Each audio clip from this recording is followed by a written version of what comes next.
بسم اللہ الرحمن الرحیم۔ آج 14 اگست کے دن ہمارا پیارا وطن پاکستان معرض وجود میں آیا۔ پوری قوم جشن آزادی کی خوشیاں منا رہی ہے، لیکن سمجھنے والے سمجھ رہے ہیں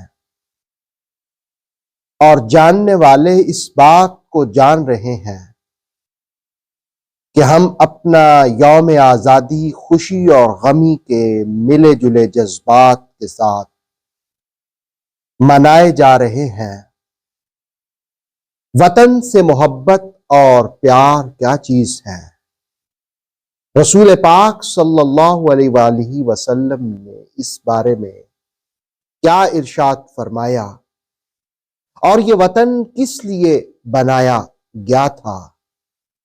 اس میں شک نہیں ہے کہ یہ علامہ ڈاکٹر محمد اقبال علیہ رحمہ نے جو خواب دیکھا تھا، اس کی تعبیر پاکستان کی صورت میں قائد اعظم محمد علی جناح علیہ رحمہ نے قائم فرمائی تھی۔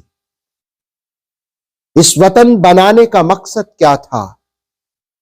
13 اپریل 1948 کے اندر اسلامیہ کالج پشاور میں قائد اعظم محمد علی جناح نے واضح طور پر کہا تھا، ہم نے پاکستان کا مطالبہ زمین کا ایک ٹکڑا حاصل کرنے کے لیے نہیں، بلکہ ہم ایک ایسی جائے پناہ چاہتے تھے جہاں اسلامی اصولوں کے مطابق زندگی بسر کر سکیں۔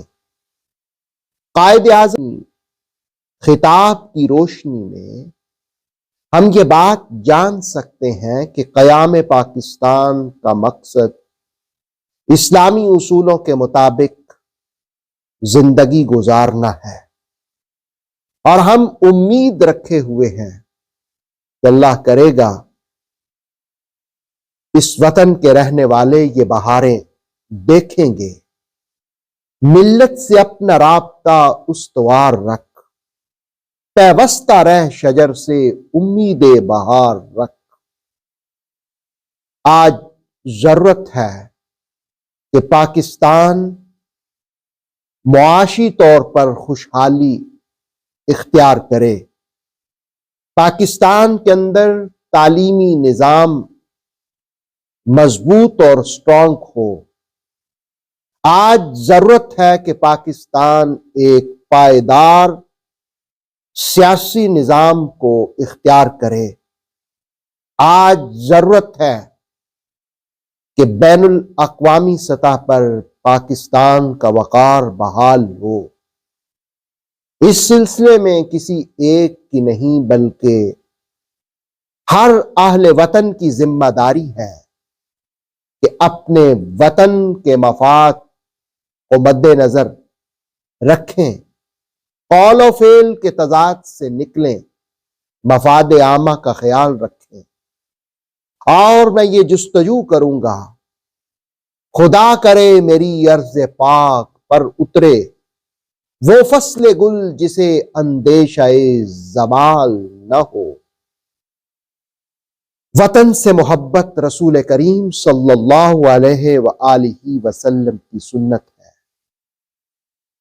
رسول پاک علیہ السلام جس وقت مکہ سے ہجرت کر رہے تھے تو آپ فرما رہے تھے کہ ما اطیبک من بلد، کتنا پاکیزہ شہر ہے، وَأَحَبَّكَ إِلَيَّ، تو مجھے کتنا محبوب ہے۔ اگر میری قوم مجھے تجھ سے نکلنے پر مجبور نہ کرتی، ما سکنت غیرک، تو تیرے علاوہ کہیں سکونت اختیار نہ کرتا۔ گویا یہ الفاظ رسالت مآب صلی اللہ علیہ وسلم کے وطن سے محبت سکھاتے ہیں۔ اور پھر بخاری شریف کی وہ روایت کہ نبی صلی اللہ علیہ وسلم اذا قادم من سفر، جب کسی سفر سے واپس لوٹتے، فنظر الى جدرات المدینہ،